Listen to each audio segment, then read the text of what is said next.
Welcome to Script to Screen Hidden Figures. Script to Screen examines a screenplay from the perspective of writers, directors, producers, actors, and today is a special treat. We have our first guest who's a studio head to talk about the script. Please like us on Facebook, UCSB Script to Screen page. You'll get a lot of good updates of some of our future events. But tonight, we are really happy to have a new way of looking at the screenplay from three different perspectives. Usually we just have one guest. We have three tonight. So we have the president of Fox 2000, Elizabeth Gabler, writer-director Ted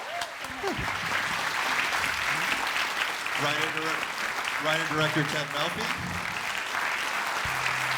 Thank you. And actor Kevin Costner.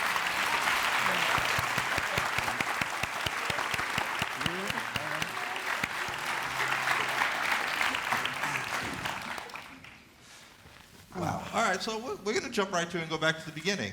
For you, Ted. Just chat.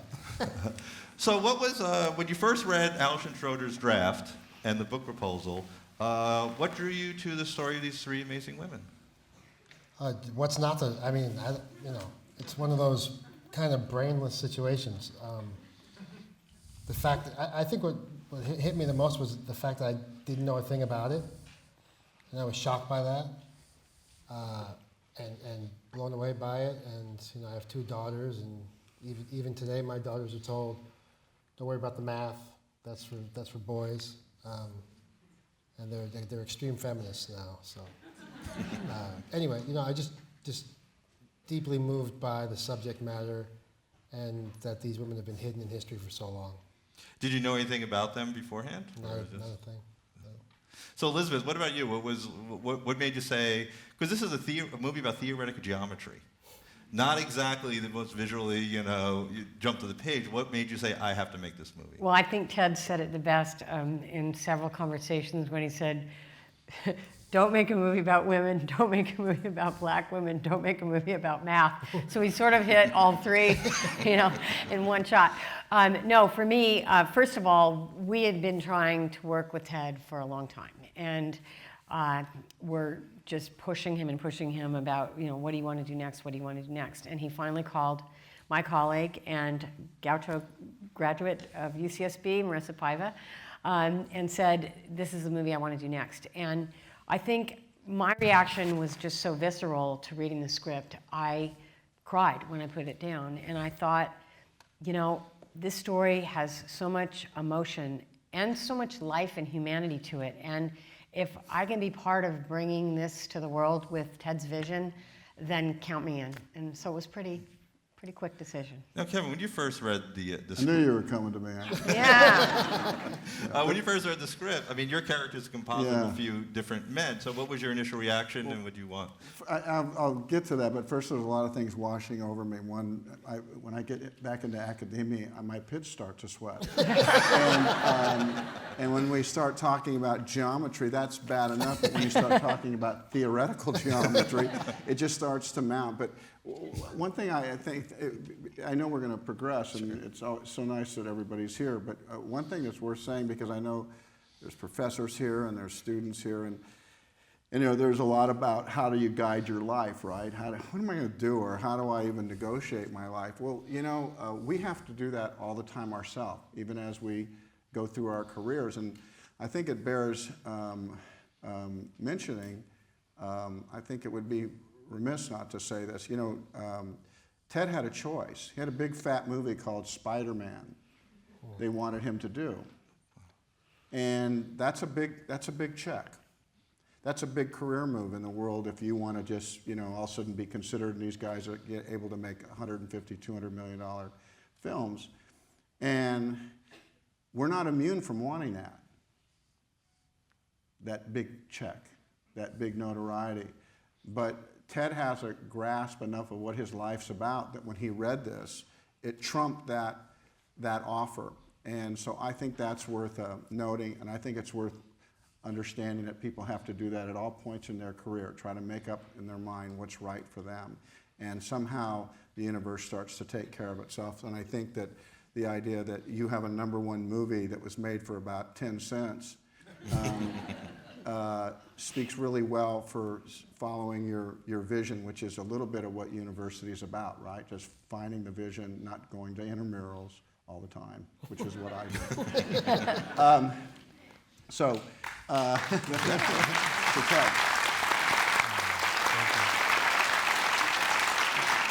I'll try to be brief with this. What drew me to this movie, I wasn't drawn to the movie. I liked the movie, but my character was not the character I think that we were able to finally put up on the screen. There was a character called Al Harrison, but at first blush, Ted was on his way down to make the movie and came to me and I said, look, I really think that this is a right movie for you to be making. It seems really beautiful, but the part for me doesn't make much sense. It feels a little schizophrenic. It feels a little bit off. And it's not my MO to put my authorship on things. That's not really what I do. I've worked on about 12 movies where we didn't change a word. But I had a problem with this one, and Ted was quiet. He said, you know, and when I said schizophrenic, it got real quiet because when you're a writer, there's feelings. And when somebody's going to come out and say something as bold as that. But ultimately, Ted said, listen, I have had more problems with this particular character. One reason was I could never get the rights to him. And so he's made up of 3 different men. And there was an honesty on the phone. And he said, I haven't been able to really apply myself because it's the woman's story. And I said, well, look, if we can somehow find out a way to have it support the movie, not make the part bigger, but support the movie, you know, can you do that? Ted said he could. That's not the end of life, because a lot of people will tell you in life what they'll do, and then they can't do it for some reason, because I've directed a film, and they're 14-hour days. And the last thing you want to do is get on a phone and talk to me about what's not working. Not because maybe you don't want to, but because you're tired. But Ted said he'd do it, and he did. And I'm forever grateful to be in your movie, Ted. Thank you. Thank you. So, I'm not that nice of a person. I don't know what's happening here. Yes, you are. so I read the book. It was based on. It's an amazing book, but the first 100 pages or so of the book is 40 years in the past. How did you go about deciding what gets cut of their stories? What you had to condense, and you know, what did you really wish you could have put in there that you just Well, the didn't good fit? news is, and the bad news, the good news is we didn't have the book. We had a 55-page book proposal. So we scripted the movie based on the outline. And Margot Lee Shetterly didn't finish that book until we started shooting in March. And then like mid-April, we're like almost done with the shoot. And she says, I finished the book. And I go, thanks. But she sent me the book anyway. And I said, Margot, I'm not reading the book because then I'll figure out all the things I did wrong.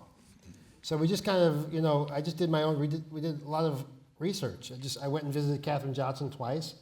She's 97, and I interviewed her twice. And we dug in with the NASA historians, who were fantastic, and a math specialist, and we just did our own research on all the women, and just pieced together that research with what Margot had already done, and came up with the script. Now, Elizabeth, you had we were talking backstage. You had a 43-day shoot.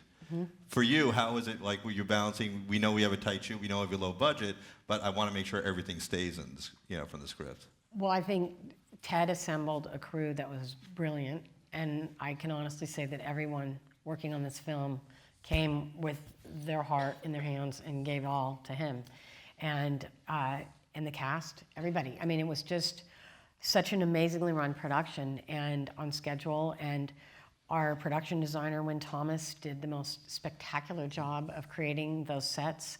I mean, you guys shot NASA in a formal mental hospital in Atlanta, Georgia. And we would all go in there, and you wouldn't believe these different floors of this place were all created as these gorgeous sets, the Space Task Force room, everything. And all we would say when we'd be going up and down in the elevators is, you know, there's these really creepy tunnels where they used to take the mental patients so they wouldn't go outside. Do you want to go down there? No, there's scratches on the wall. But I'm just saying that everybody used all their imagination and everything at their disposal. Our costume designer, our cinematographer, who's one of 3% of women cinematographers in the business, Mandy Walker. You know, everybody just cared so much about this film. So from our perspective as a studio, we just really sat there and were overjoyed to be working with this amazing group of people. And it's been that way on this film. It's been a gift every day of it. So Kevin, you've done big budget movies, smaller budget movie. How was it for you going kind of old school? It was shot on film, beautiful sets, no green screen. How for you was it able to get into the role, being on that kind of set? And Well, we had to go to work, I mean, so I never even understood how the role was going to impact the movie because we were working so hard on it. Ever been in wood shop where you're working, you don't even get to blow the dust off. So all of a sudden it becomes a movie. So how the part has evolved, seems to be okay. But big budget, small budget, there's one thing that's true, they're all hard. And if you ask a director what he wants, sometimes, the answer, you might think comes back, I need more money, I need more money. The reality is, what a director really wants is more time. You want more time. And this movie was not, we only had so much, and you're right. People, making movies is like a big club of your friends, and we all decide what we're going to work on, and we come together for 43 days or however many days, and in 2 weeks from later, every one of the people that you were seeing at breakfast, lunch, and dinner are somewhere else in the world making another movie. We're gypsies, so. I don't even know what your question was. That's what you do. You just make it up when you just don't care. I got to ask a question. Is this little room that I see on television all the time that people are here in the Santa Barbara area? There's a channel when you see UCSB and yeah. A lot of stuff. Is this the room? Yes. Oh man, we made it.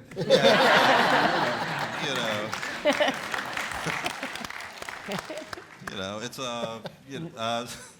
Now you know who's watching your channel, though. Wow. So Ted, let's go. Shooting on film.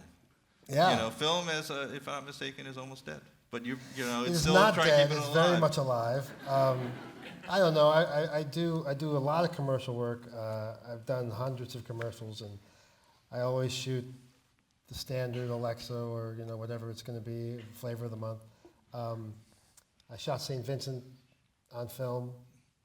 I'm a big film proponent. I think we're losing something by not shooting things on film. I don't care what anyone tells you, and they've told you. There's nothing like film. That's just my opinion.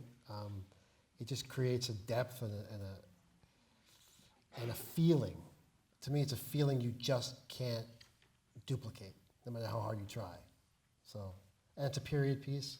I don't know, I can't imagine shooting digital on a period piece. Anyway. So Elizabeth, what about the research process? I mean, we had a lot of science in this movie, a lot of math. What was the process for that, and getting all the actors and cast on board with very complicated math? Well, I don't know. That's kind of a question for you, too, because you had to direct those actors doing all the things that they did. But just as far as the research and the veracity of the movie, we had an amazing partner in NASA, amazing partner in IBM, still do, both of them. And I think, their expertise and basically vetting all the materials were, invaluable to us. And we wanted to make sure that everything was as true as possible. But maybe you want to talk about, we just did, we had the a problems specialist and the for moments everything. and- You name yeah. it, we had a specialist. Taraji doing the... Yeah. And everyone dug into the math. Taraji learned that math. That little girl at the beginning of the movie did that math in one take. I mean, she's a genius. These actors just did the work, and our NASA specialist, our NASA historian, Dr. Bill Barry, and Bert Ulrich read every draft of this script and picked the part and sent me 9 pages of notes all the time. And you just keep digging in. Every ounce of that math is accurate. That scene where Jim Parsons describes the orbits, the difference between parabolic and elliptical orbit, took a month to write, just because I had to understand it, and I had to kind of learn it, and that's, who wants to do that? and with the help of NASA. And when NASA finally read that script, the final scene said that is the best depiction of what we did and what we do and the problem we've ever seen on film. So, I mean, we just did the work. So Kevin, you didn't volunteer to write on the board for Taraji P. Henson? No, listen, you know, when you have to do something you don't know anything about, you just do a lot of chin boogies.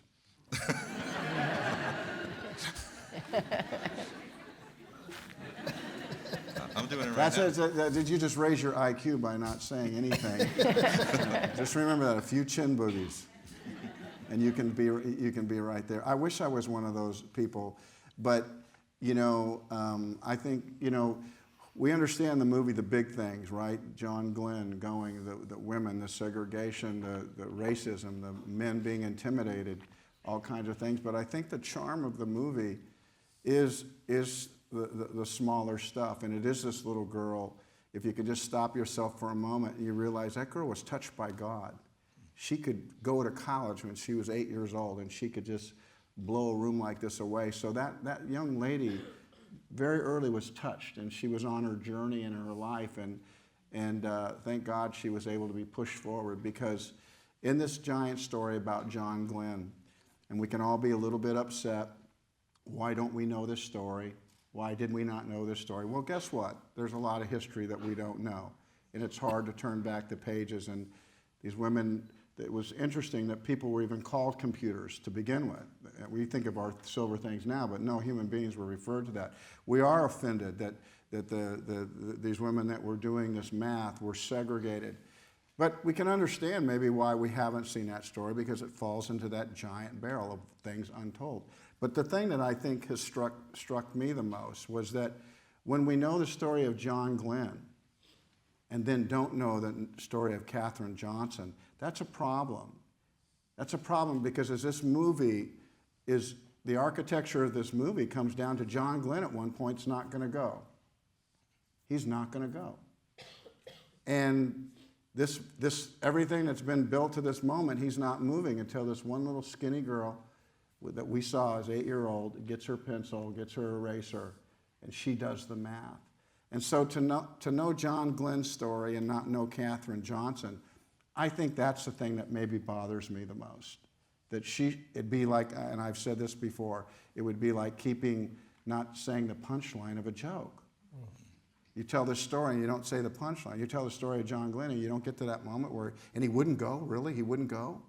Well, what did he do? And it came down to this one little girl.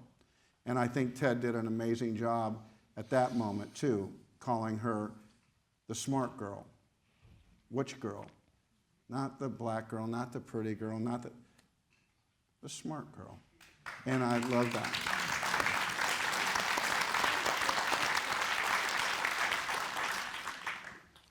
I can answer your stuff. It's important to note that, just as an aside, but that line John Glenn says, "Get the girl to run the numbers. If she says they're good, I'm good to go," is a direct quote. So let's go back to the beginning, because we always teach our screenwriting students about openings, defining your characters, making sure that everybody knows where they are. You're a great opening, really. You have Catherine, whose head's in the clouds, you know, with the 8-year-old. We've got Octavia Spencer under the car hood. And Janelle, who had the greatest line, you know, I love chasing a white sheriff, was that whole line. Mm-hmm. How did you, so how important was the opening for you? How did you land on that? Did it take you a while to find the character voices? It didn't take a while to find their voices, because the research tells you who they were. And after spending hours with Katherine Johnson, I knew exactly who Katherine Johnson was. She's very regal and very quiet and just a brilliant woman. And we knew Mary Jackson was the fighter. She petitioned the court. She got in. All those stories are true. I just wanted one scene right away, because there's so much to cover. I mean, you're dealing with 3 individual storylines, the NASA storyline. There's just so much to cover. You got to be for you, those of you who are writing, you got to be as sufficient as you can be when you have that kind of issue. And so you got to get it out as quickly as possible, who they are, all 3 together, and what they're going through, and what year it is, and what time it is, and what's the culture of civil rights. That scene tries to do everything. I think it works on that level, because And then it binds them together, right? The moment the cop goes, wait a minute, you work for NASA? He changes because that's how important the space race was to everyone in the country. And most of you are too young to, I wasn't there either, but you get it, right? You got to get all this information. I was there. There's Tang and microwave. Anyway, just trying to get as much told in one scene as possible, and that's how I started thinking about it, and that's how it was born.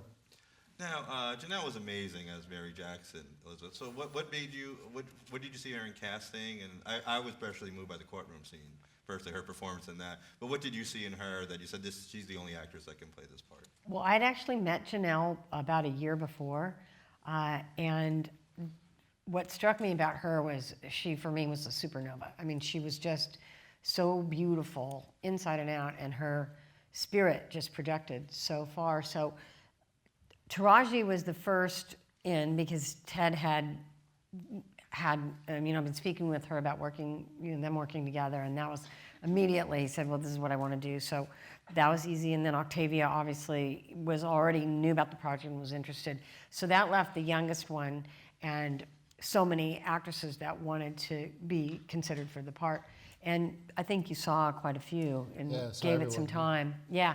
And then it just came down to she was just this force of nature, and we really believed in her and felt like she was going to bring a spirit to that character that she did.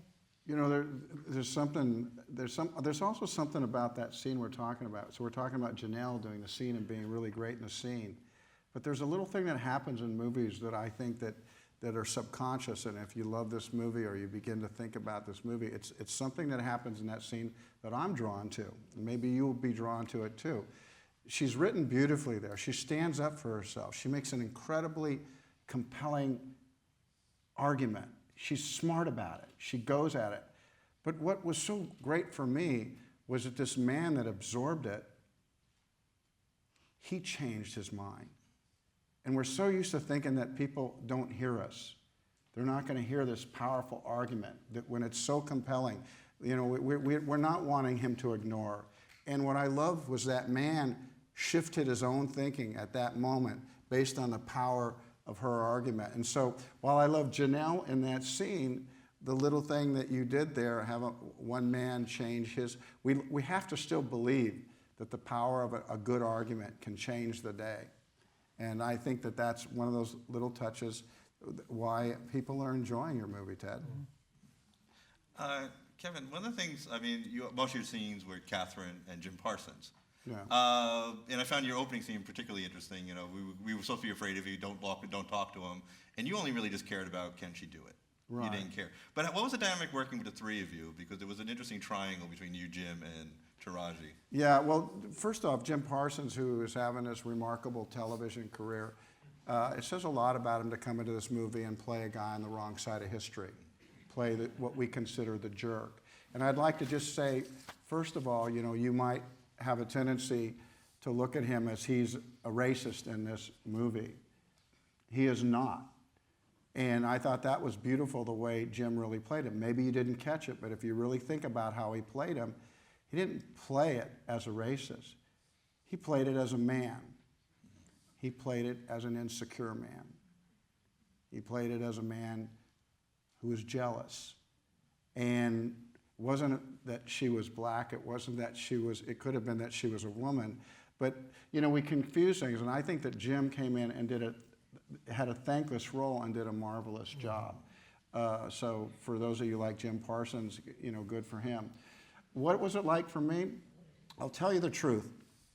I came at the end of the movie. You want to know the truth? I came at the end of the movie, and so I ended the movie. So every scene was basically me the last 3 weeks. And I had a thing called a kidney stone, and I didn't know what that was, but it put me in the emergency ward in the hospital, and I realized with our 10 cents to make the movie, I had to get back on the set. And so I had morphine, and I had an IV drip the entire week the entire 2 weeks that I was working on that. So Who was in the movie? Jim Parsons? And Roger? I don't know. You know, I think Ted would just guide me over to my mark like this. He goes, "This is you," and I go, "This is me." He goes, "Yeah," and he goes, "And you're going to go over there." And I go, "Have we done this before?" And he goes, "Yeah, you've done it a lot, Kevin." So I'm doing okay. Yeah. So it was an amazing experience to have a director support you that way and know what I was kind of going through, and. You know, I do have a recollection of who they were and how it was, but you know, movies are funny things. You know, you know that old adage that the show must go on. That's what happens with movies. You just got to do it, and had great partners, great partners. Well, I gotta say, you know, for me, Kevin's role and Kevin, your performance in the film is just to me so staggeringly subtle and wonderful, and like every moment. What makes the scene for me when Taraji comes in after running and she blows up at Kevin, what makes that scene for me is his face. Taraji's the obvious thing, but what you did, just learning what she said for the first time, to me is the definition of acting. And it also leads to the great sequence where you knock down the segregation sign, but all nonverbal, so that was kind of... Yeah, that's one of that's something that I've been able to do in movies, that when you sit in the dark, we kind of, I mean, who wouldn't have wanted to ride with the buffalo? Really? Who wouldn't have wanted to go west? Who wouldn't have wanted to be in the bathtub with Susan Sarandon? And so where I'm going is, what's so great about the movies once in a while is the things that we get to do. And there's a moment where I understand so completely that you're me, you're with me. And who of us doesn't want to tear a sign like that down? At that moment in this film, you all wanted to tear it down. You were glad it was coming down. And so you became me and I became you because I knew exactly where we were at. And so I don't know, I hope I'm that brave in my life. I hope I'm that smart. In movies, we get to play people that are smarter than us, that are braver than us. But the cool thing in the movie was I also got to take the tape off. Where's the fist fight in this movie? It's not. It's taking that tape off, and I took it off once for me, and I took it off once for you. And it's the same way with tearing that sign down. I think in our lives, we all want to take that sign down.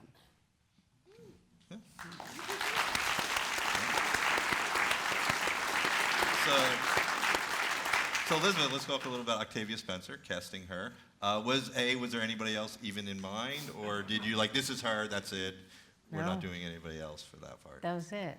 It's Octavia Spencer. Yeah. There is no other. Yeah. No, that was pretty easy. Yeah, the scene that struck me the most was, because we talked about subtlety and nonverbal, was the scene in the bathroom with Kirsten Dunst, where it was, it was just like, I have nothing against you, you people's like, I know you believe that. Yeah. It was because it was just subtle racism, it wasn't the overt, and it was just ingrained. How did you develop that scene with her? What was? I was just, we watched, I don't know, everyone here should watch The Eyes on the Prize, if you haven't. All you younger folks. Eyes on the Prize is a civil rights documentary which will change your life. You will see the way we treated black people and you will be sick, And so I was struggling, I watched it probably a dozen times, and I was struggling with what is racism, what does it mean today? Because we don't have the fire hoses and we don't have the sit-ins and we don't have the cross burnings. Well, maybe somewhere, but we don't have them, like we did then. So what do we have now? We have the looks and the unconscious bias, and we have the not promoting people, and we have the not letting people advance. We have all that other kind of racism. So I want to come up with a scene that defined what it is to be a racist when you don't even know you are. And that's what unconscious, that's what it is for and Kirsten had a very difficult time playing that role because Kirsten is so opposite that. And Octavia and her are very close. It was just Kirsten was sick on the first day because it was so sickening for her to play that role. And I said to myself, That's what racism. Racism is you don't even know you are, and yet you do something to thwart someone all the time, and you don't even know it. And so that's what that line is. I know you probably believe that, because she probably believes that. Because if she woke up, if you know you're awful, how do you live? And that's how the scene came to me. You know, there's some more subtleties that you've done. I think you directed a really beautiful movie, and it's hard to do it. And I don't think good stories make good movies. I think great scripts make good movies. And there's a thing you did with Octavia that, again, it's nothing about getting John Glenn to the moon, and nothing about it. It actually takes one of our most sacred institutions, which is the library. We hold them in great regard. But when she steals that book for her children, we are happy. We're proud of her as a mother, that she would, you know, if that library can't be for all of us, then by God, it's going to be for my. I love that humanity that comes out of that scene. That's a very important thing, and the way to think that she becomes a mama right then, and my kids are going to know this book and this thing that we hold sacred. We were glad that she went around that. At least I was when I watched it. And her rationale about paying taxes so you can't steal something that you already paid for is pretty good too. One of my favorite Octavia moments is actually, I think, one of the most subtle in the film, and it's when she's just received from, you know, her supervisor that she's been made a supervisor, and it's when Glenn is in orbit, she's about to turn off the light in the room where they all work, and she looks up at the sign that says colored computers, and she just goes like that, and then she turns the light off. And for me, it was like her saying, we've moved beyond. And that is just like a look. And so I think this film has so many of those moments. And there's one of yours, and I know it's not one of your favorites, but it's Marissa's and mine. It's when you turn around and look at Catherine when Glenn's been recovered, and you just look at her with this look on your face, like, and it's this half smile, and she looks at you, and it's just like this partnership. And those are the things that I hold in my heart, you know, and cherish about. You know, those colored computer signs in the novel. If you read the novel, Dorothy Vaughan went into work to the colored computer room every week, and every week she took that sign down, and she put it in her pocketbook, and she brought it home. The next week, that sign would be back up there. So, not too long ago, her granddaughter found the sign in the attic, and she's donated to the African American Smithsonian Museum in Washington, D.C. I didn't remember that. It was interesting. You have it also another thing, music, which I found interesting. Pharrell, Hans Zimmer, and Benjamin Wallfish. Now, I didn't necessarily think those three would ever make music together. What brought them, you think, together, and what was something you wanted? Why you wanted those three? Well, Pharrell was actually someone who was raised in Virginia, in that area, and he was at an event some years ago, and his mother reminded him, as he told her that he was going to be one of the producers on the film, and he was going to create songs for the movie and co-write the score. She said, "You met Katherine Johnson. She came to that event that you were at." And so he had heard about the project, and he basically said, "How can I be part of this? I need to be a part of this." And we welcomed him, and he's been an amazing partner. And the songs that he had been working on prior to even knowing about this project were because he was inspired by the 60s period. So even though they were contemporary songs, they were always with the flavor of the 60s. But then he did write Running and I See a Victory for the movie, actually. Those are two original songs for the movie. But just as far as his input and his energy and everything that he brought to the project, I think it was pretty extraordinary, and is still. I mean, he's like our elf, you know, and just full of passion and feeling for the subject and everything about it. He brought Hans Zimmer along. Yeah. Yeah, and Ben. One scene that really struck me was with you, Troy, and Jim Parsons, the scene where you let her into the Pentagon. She fought to get into the Pentagon room.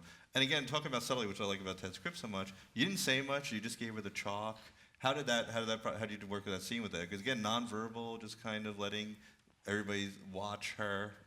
Well, that moment of passing the chalk is what we all want, which is to be empowered. And that was, she was in the room because she was smart. She was in the room because she couldn't be denied anymore. And even I wondered, why can't she be in the room? And I think we were able to find a sense of humor in that moment. And movies never suffer from a sense of humor, never. But I think when you get in there, she's not a gunfighter, but in a cowboy movie, you really want to see at the end, you need to see, he's fast. He's really fast. Well, at some point, we got to see how fast, right? We know this little girl's smart, and this is her moment. Jim, and when that chalk passes, that torch, whatever you want to call it, we know we were going to watch something special up there. And that's our big action scene. But we fall in love with it because we know she can do it. If she can just collect her nerves, go up to that chalkboard, be who she is with a bunch of doubters and do her thing. And she got into her element, and we watched a true genius. And part of our movie was trying to find the genius among the geniuses. Yeah, Ted, one thing that struck me about that scene, Jim Parsons' expression during the chalk scene, I saw a hint of he's finally beginning to look at her a little differently. And I was so grateful at the end you didn't have I'm so sorry I did, I was like that. It was very subtle. He brought her coffee, the desks were closer. But not, the overt thing. Did you always land on it? Did you always want to be, not go too far, but to show that he did progress? It's just my philosophy on life. I don't think people change very much. My dad didn't change that. Look, what? Maybe you gain 10 pounds in your life and you'll lose 10. I don't know, but I think change is very little and very subtle and over time. That's just my philosophy. So I didn't want this big, corny kind of Hollywood. Oh, Jim Parsons becomes her lover or whatever he becomes. He is who he is. He is a man petrified of a woman being better than him. And she's a black woman, and all the things that brings up for him. And so he will always look at her like, she's better than me. That'll always live inside of him. That will take years of therapy for him, which, he's got to work that out in the future. I think we can be thrilled looking at the movie, and sometimes when we watch a movie in the dark, we can go, can't believe people behave like that. Can't believe we separated people like that. We can kind of distance ourselves from that, or we can really look at it and go, yeah, that's the way we are. It's what we're capable of. And when the lights go on, one of the things that we can do is turn around and look at where we're at. Where are we at in America? And without changing the course of this evening, one of the questions we just can ask ourselves is how many good ideas have not gotten to the top in America because we've been too afraid to let culture expose itself and women. So the movie allows us to look back, but as soon as the lights go on, we can actually ask ourselves where we're at. Elizabeth, one thing that struck me too was the balance of the personal life versus the professional. Because there's a tendency in Hollywood, and I'm sorry to say, especially for women's movies, to really focus on the personal life, have it struggle. I like the fact that she had a normal life, she raised her kids. It didn't go in that direction. Was that important for you, just kind of showing this is what real life is? Because I think tendency movies go a little melodramatic or try to, I think it was a balancing act during the post-production part of the movie to, Ted, you really calibrated, I think, the personal lives, and we just wanted to show that they were human beings and that they had, other responsibilities besides going to work and trying to hold down, a semblance of a family life, and, the fact that Catherine was a widow and was grieving, and there was more of that in the film that was shot, but at the end of the day, I think we all felt really, really proud when Catherine saw the movie with 2 of her 3 surviving daughters.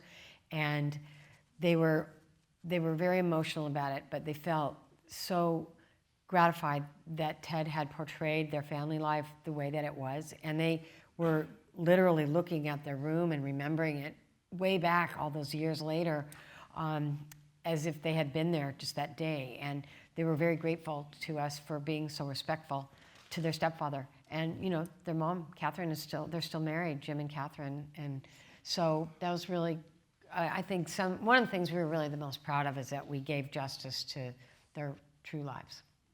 We have 2 thumbs up from Catherine. Yeah, we do. That's That was a scary moment waiting for that. So we have time for a couple of questions. Let the audience have some, fun asking questions. Please raise your hand. We will get my intern students will get you mics. Well, we have one right there, and then we'll go to you next. Hi, my name is Jalia. My question is, was it hard for you with casting Janelle, because she is a musical superstar, that audiences would see like the artist instead of the actual character? I mean, there's always that thought, but she kind of disappeared. The minute we put her in the makeup and the wardrobe and the hair, she kind of disappeared. So to me, when I saw her the first day, I was like, this is going to work. And she's such a powerhouse at that point, and her audition was amazing. I said, it doesn't really matter. People are going to see a great actor. Thank you. There's a question right there.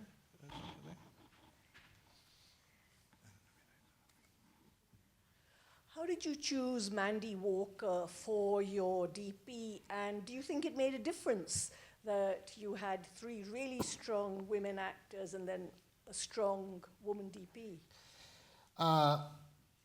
You've seen a movie called Tracks? Yeah, I mean, Mandy Walker's brilliant, and if you watch Tracks and you watch Australia, the way she photographs women is just second to none.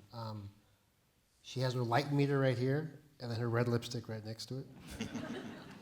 And I think it makes a huge difference, the voices in front of the camera and the voices behind the camera, to me. Inclusion is not it's not a buzzword. It's a responsibility. 35% of our crew is female, which the average is 20. And we just made a conscientious effort to include what America looks like behind this camera and in front of the camera. And I think it's important I think that's why the movie is working. It's because of all the different voices in it. Yep. Go. She's taking the mic. Elizabeth, I just had a question for you. I was wondering what it's like coming back here as a fellow gaucho, and kind of like what your process has been and your experience in creating things in Hollywood. Well, I'm proud to say that I was an English major here, and if anyone asks me what the most valuable thing is, the tool that I have that has led me along my career path, it would be to be able to read and analyze stories, and to be able to write, and that I learned here. And so I just hold on to that as strongly as I can, because I think that every film is about a good story, and the character stories within it. And so coming back to this school and giving back to this school is one of the greatest joys of my life. And I feel like I carry a part of it with me everywhere in the world that I go, and that I'm blessed to be here. Again, I live in Santa Barbara. I commute to LA because I love it here. And I think it's a great place to raise your family and to experience the world. But it also is a place of peace and shelter. And so it gives me a center to come back to. And the thing about it is that I didn't know that my job existed when I went to school here. I didn't know there was such thing as a studio executive. But I found my path. I worked hard, and people gave me chances. And I'll be grateful to all those people. But, it's just, you carry the community with you wherever you go. Right Thanks.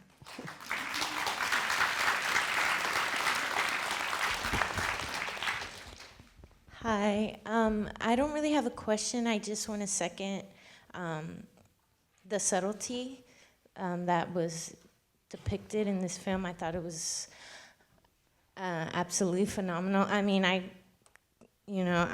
would consider myself a political activist, and I know a lot about the 60s and 50s and this time era.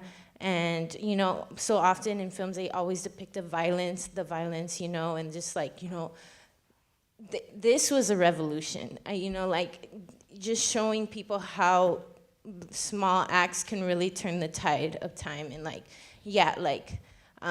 I could be pessimistic sometimes, too, and cynical about the world, but it's really the small actions that we do within our institutions that could that changes things. And I know when I was younger and I saw movies and how much they impacted me and why I'm here now, this movie is going to impact people like me, everybody. Okay. You're talking about something that makes me think about film a lot. And one of the things I miss in film so much is I miss a curtain. Where did the curtains go? And the reason why was because when I was little and I'd watch and the curtain would open, as it was going like that, I knew something great could happen. I just knew something great could happen. And all too often in movies, it doesn't. But something can. And the thing that you're talking about and why we keep going to movies and we sit in the dark, Bertolucci said it's one of the last places where 500 people can sit in the dark and dream the same dream. We know something can happen, and when movies, and there's all kinds of movies, our movie is not more important than Deadpool. It's just our movie. They can be a lot of things. Movies can be romantic love stories. They can be westerns. They can be a lot. And they can be about our history. And they can be about our condition. And when movies are working at their best, no matter what genre we're talking about, when they're working at their very best, they get you discombobulated because you see and you hear things that you'll never, ever forget. And sometimes it can be as simple as a look or a word. And that's when movies are magic, and that's why we keep at it. Two defining moments for me in the process of this film. 2 days ago, I got a Facebook message from a college student who said she went her first semester. She was, I went to my first semester. I think she's a sophomore or a junior. First semester. She goes, I just felt like I wasn't getting anywhere. And I've been fighting an uphill battle. I don't know what I want to do with my life. I don't have any dreams. She said, I saw your movie. So she said, I dropped out.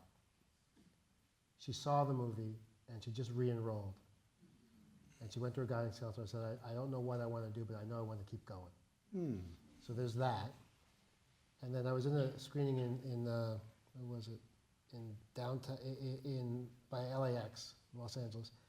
And a black woman about 60 was I was at the screen, she was crying profusely. And she hugged me. I didn't know what to do, so I hugged her. And she said, this movie has given me the strength to continue.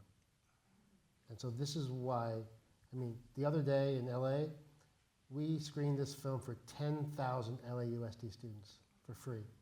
10,000 kids, all ages, and they left there on fire. And that's what this movie's about.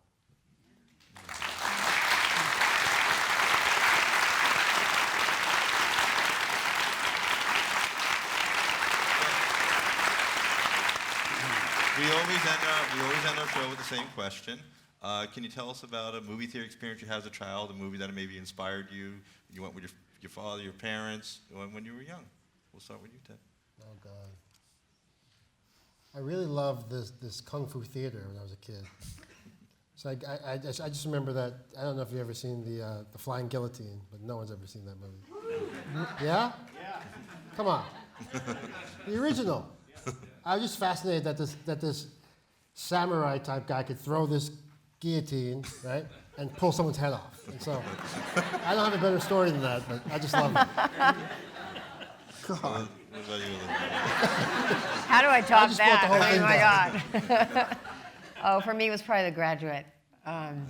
It was this shocking movie. I couldn't believe it. I still love it. The music, everything about it. Mike Nichols' brilliance, and everything Dustin Hoffman. It's even a joke in a movie we're making right now. Elaine. So anyway, that was probably like the defining film as far as kind of a coming of age for us, humanity. Film marked me when I was 7 years old. I living up in Upper Ojai, Santa Paula. A little boy had a birthday party, and it was going to take him to the Cinerama Dome in Hollywood, which seemed like another continent. And so the 8 of us went to the Cinerama Dome. I was 7 years old. I didn't know what we were going to see, and it was How the West Was Won. And an overture played before it started, and I sat on the seat. My feet couldn't hit the ground. This is how I was that little. And it was a 4-hour movie, and I never left my seat. And the other kids were dinking around. They went at intermission to get their Cokes, and music played a thing, and it never went. And the very first image I saw was, I heard Spencer Tracy's voice about our country, that this was a country before there were roads and maps. There was these people, and I saw this man in a birch bark canoe, Jimmy Stewart, in skins, going across a lake, and the lake didn't have a ripple in it.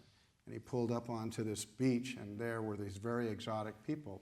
They were Native American Indians, and they were dressed beautifully. And I just watched that, and I thought, that's who I am. And to the chagrin of my mother and father, I built 3 canoes in my backyard. I went down all the rivers that Lewis and Clark went down, and that movie just marked me. I know it's a little corny in places where they sing and dance, but I'm haunted by the images and thrilled by them at the same time, and that was an image that marked me. That's why my movies are long. Well, I mean, Hidden Figures is a really special film, which I really appreciated. It pulled no punches.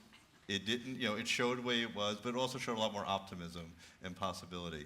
People forget in the 60s, the space race started the modern computer. These are the women, Dorothy is the first really computer programmer that leads to, us watching movies on iPads. But no, it was so special, and sadly, while we had great scientific achievement, we had horrible inequality. I'm kind of hoping movies like this will now inspire us to go into more science and hopefully inspire us to solve the inequality issue that sadly we did not solve in the 60s. So I want to thank you all for coming, sharing this with us. Thanks, everybody. Thank you. Thank you.